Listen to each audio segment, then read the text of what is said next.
I've really enjoyed these new Bad Omens songs so far. I feel like they're really coming into their own, and Noah's voice is so much more multidimensional than it ever has been. So excited to see what this one brings us.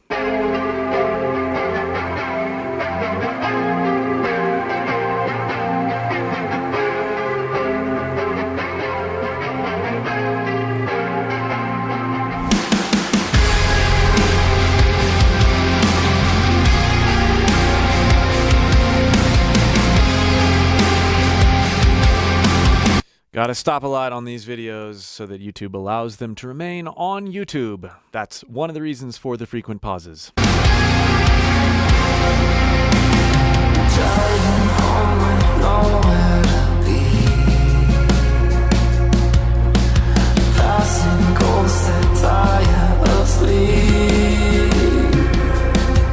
He's just right on the edge of fry. But he's also allowing himself to like lean into a more full voice. All three of those, right? Full voice, this sort of breathy, constricted whisper sound, and fry. All within one phrase.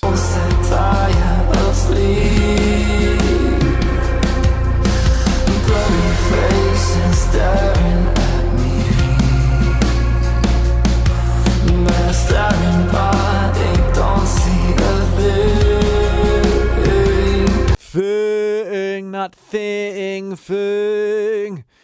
Creates this brooding resonance with his voice there. Now, that's one thing about Noah, is he can be very full and brooding and big even when he's low, or he can be light. He has a wonderful way of manipulating the vocal weight in his voice. Don't see a thing. Well, I've been dying to love, dying to love, dying to love. One more second to love, second to love, second to love. You hear what I'm talking about there? He starts with this dying to love, dying to love. I realize I don't sound like him. I'm just sort of mimicking the postures, and it creates a different sound in my voice. But the point is one is weightier, la la la, and then he brightens, raises the sensation of vibration here rather than here. Oh, versus here. You can do it over the same word. But as he arcs through this passage, notice how he brings, it's not just weightier as in, more chesty, but it's put here rather than here. Second to love, second to love. Second to love. But then earlier,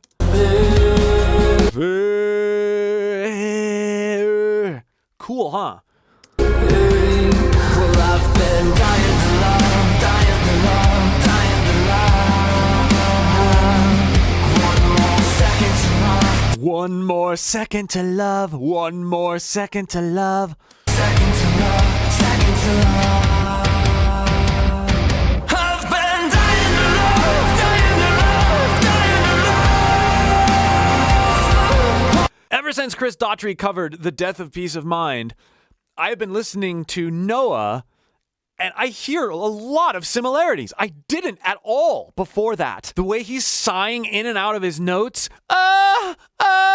and then also, just listen to this overall tone.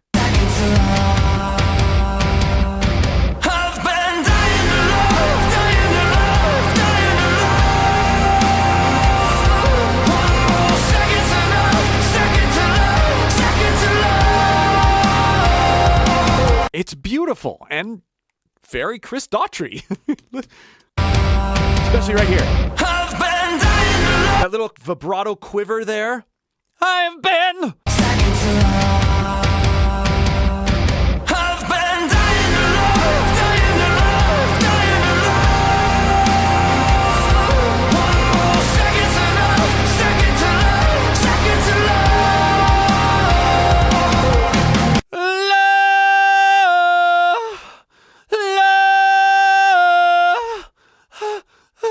After every single phrase, there was a sigh out of it. It was a very musical sigh.